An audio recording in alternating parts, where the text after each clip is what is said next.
на территории, значит, где проживали разные племена, включая древних венгров, различные кипчакские племена.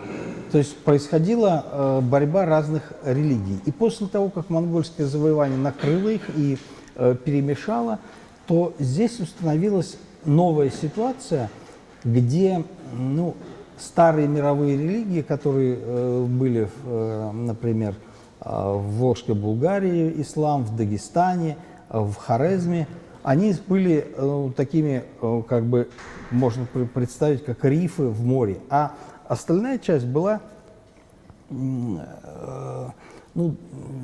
заполнена различными верованиями, которые должны были как-то или остаться такими языческими, либо должны были определенную занять какую-то позицию. Дело в том, что почему Монгольская империя была, с одной стороны, мы говорим, что чуть ли не как империя нового времени, модерновая, то есть давала людям практически такую религиозную толерантность. Почему это для Средневековья было совершенно нетипично? Потому что идеология, которая связывала различные средневековые государства, были основаны на религии. Более того, на религиозной системе, которая является собой такую стройную, писаную систему, которая включает ритуалы, как ежедневные, так и годовые, какие-то запреты, какие-то, наоборот, разрешения, определенную этику, культуру, в общем, целые цивилизации.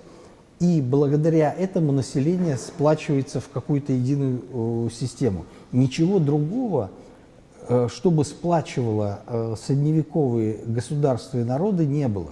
Религия была единым, таким сплачивающим элементом. Более того, конечно,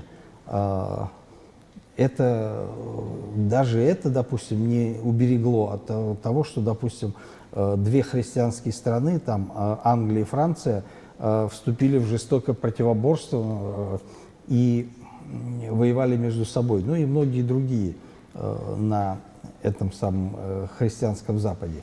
Но, тем не менее, все равно религия служила основой, стержнем для государственности, потому что государственная власть во многом опиралась для того, чтобы дойти до душ своих подданных, благодаря вот этой религиозной системе. Отсутствие ее делало государство рыхлым и неустойчивым. Именно поэтому, в конце концов, и Монгольская империя должна была сделать какой-то выбор. Но до поры до времени, пока власть была сравнительно далеко и в Центральной Азии, то это позволяло местным властям как-то этот вопрос не стоял так остро, как он должен был стоять. И политика веротерпимости и толерантности, она распространялась и была, так сказать, во главу угла поставлена во всех, не только в целом Монгольской империи, но и в различных государствах, которые возникали после того, как в 1269 году единая Монгольская империя стала распадаться.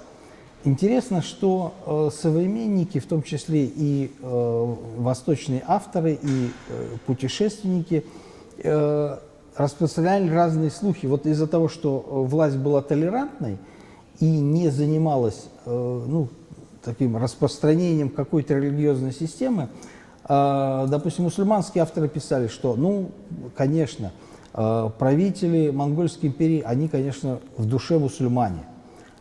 И вот Батухан, он тоже, конечно, в душе мусульманин.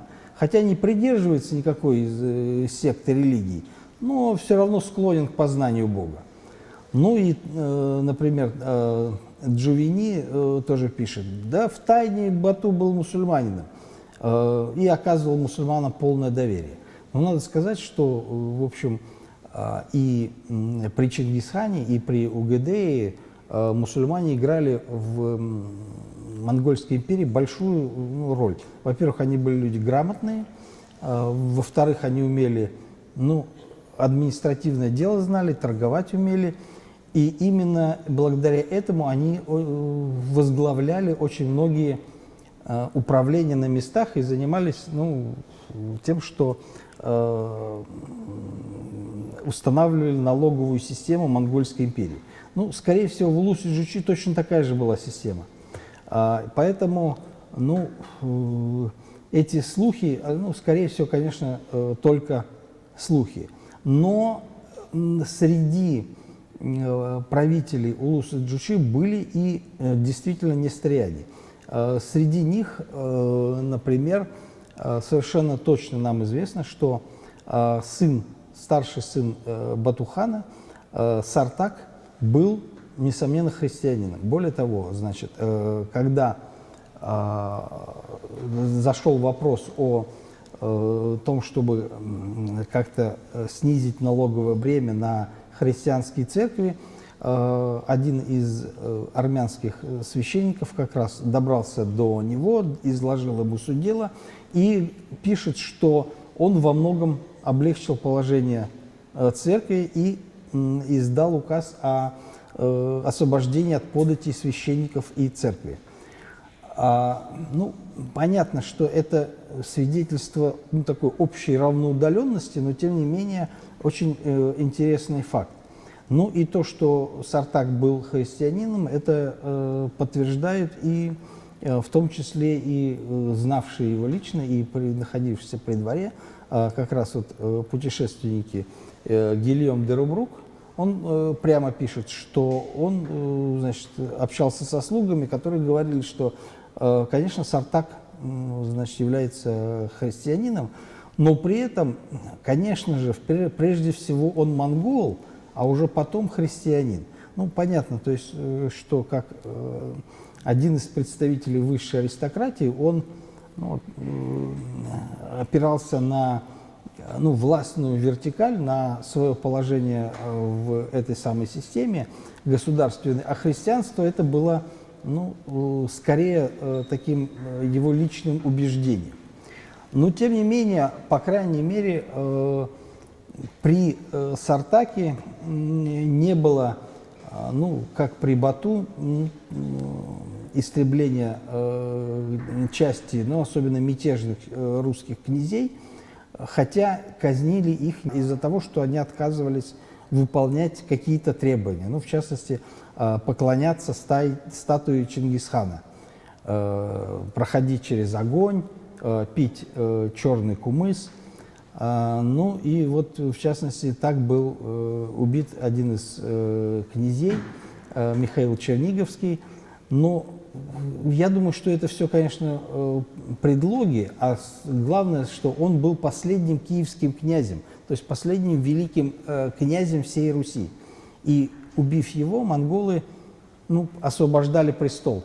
И, по сути дела, тогда у Батухана не было претендентов других на власть над русскими княжествами. И он мог определять самолично, кого из русских князей Рюриковичей поставить на этот престол. И он выбрал младшего сына Владимирского князя Ярослава, а потом его детей Александра, который позднее стал Александром Невским, и его брата Андрея.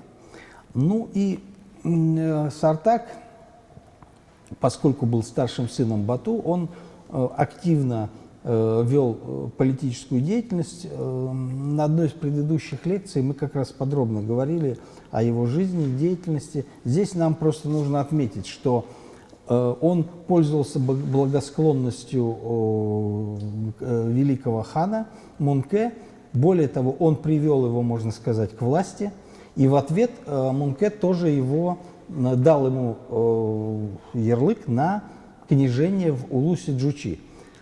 Но в это время местная уже татарская аристократия воспротивилась этому, и едва он, там источники так туманно об этом говорят, то ли он едва вернулся в сарай или ну, скорее не в сарай, конечно, в то время в Болгар, может быть, или в Укек, и там был убит. Или он успел провозгласить себя ханом и был отравлен, ну, на Перу, ну, буквально в течение полгода. После этого началась такая краткая, но очень кровавая борьба за власть. Был убит не только внук Бату и сын Сартака Улакчи, но и в конце концов и даже жена Бату, тоже, скорее всего, христианка, которая пыталась использовать христианскую веру в качестве такой идеологической борьбы за власть. Здесь разлом между аристократией, почему он такой ожесточенный и так ну, быстро вспыхнула эта вражда и приобрела такой религиозный оттенок. Дело в том, что те, кто был за христианство и равноудаленность от всех религий, они были сторонниками единой монгольской империи, единой власти. А вот Берке и его братья, и, ну, видимо, значительная часть другой аристократии, они хотели править самостоятельно и не хотели подчиняться далекому, значит, правительству в Монголии. И они хотели сами распоряжаться, ну, богатствами, которые здесь были в завоеванной ими стране. Поэтому, и кроме того, да, они еще были, те были христиане, а эти случайно мусульмане. Ну, случайность – это, как известно, просто показатель неизбежности этих самых процессов.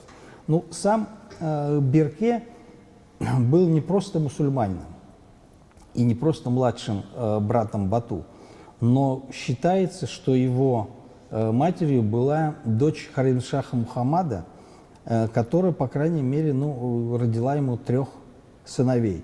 Ну, среди них как раз вот Берке был самым старшим, но Берекчар, Бури, они, несмотря на ну, имена такие тюркские, тем не менее, скорее всего, они уже с детства были мусульманами и получили, по крайней мере, представление об исламе от матери. Ну и надо сказать, что Берке, хотя и взял курс на установление самостоятельного государства и начал чеканить монеты от имени, ну, со своей тамгой, и тем не менее был все-таки, ну, подчинялся общей власти. То есть даже при нем русские князья ездили за ярлыком в Монголию, он исправно платил дань, он завершил всеобщую перепись. Ну, то есть он был, хотя и самостоятельным правителем, но не мог еще бросить вызов общемонгольской власти. Ну и одной из реформ, которую он провел, это он провозгласил ислам не просто своей верой, но и верой, собственно говоря, ну, значительной части верхушки золотоордынского общества. В частности, ну, различные источники по-разному описывали, почему Берке вот стал мусульманином. Ну и кроме влияния матери отмечали, что он был последователем одного из суфийских братств, тарикатов, а именно Аль-Кубравия, который известен в Хорезме. Ну, здесь интересно, особую, значит, пикантность всему этому придает то, что сам основатель вот этого самого Кубравия погиб, скорее всего, защищая город Хорезм, Ургенч, от монгольских завоевателей. И более того, значит, что он там был похоронен, его могила стала местом паломничества, и вот ее посетил Берке, и вот там окончательно объявил о том, что он мусульманин, пригласил значительное число суфиев, которые вели уже на территории Золотой Орды проповедь суфизма. Ну и интересно, что именно вот, то, что суфизм начал распространяться в Волжской Булгарии, это как раз ну, наиболее такая толерантная и очень гибкая религиозная система исламских обрядов, которая допускала некоторые, ну, отход от классических исламских традиций. Она больше обращала внимание на местные традиционные верования и адаптировала их к исламу. И ислам соответствующим образом и сам в некоторых ритуальных формах адаптировался. Ну и надо сказать, что с этого момента начинается как раз распространение суфизма именно на территории Волжской Булгарии. Но надо сказать, что и христианство не было в загоне. Именно при Берке, например, была создана христианская православная епархия в Сарае. И это как раз, ну, способствовало тому, что, ну, те христиане, которые жили в Поволжье, в городах Нижнего Поволжья, они были то же самое окормлены вот как раз православной церковью. То есть, и надо сказать, что несмотря на то, что легенды об Иге и таком зверском отношении монгольских ханов к православной вере, истреблении и уничтожении церквей распространялись, ну, особенно церковной пропагандой 16-17 веков, реальность как раз обратная этого, наоборот. Церковь, ну, в том числе православная, была в это время, ну, процветала как никогда дальше в русской истории. Ну и надо сказать, что не только сам Берке, но отмечали восточные источники, что значительная часть его подданных, его семья, его жены, его дети и ближайшие сподвижники приняли ислам. И даже некоторые говорят, что там у него войско в 30 тысяч мусульман.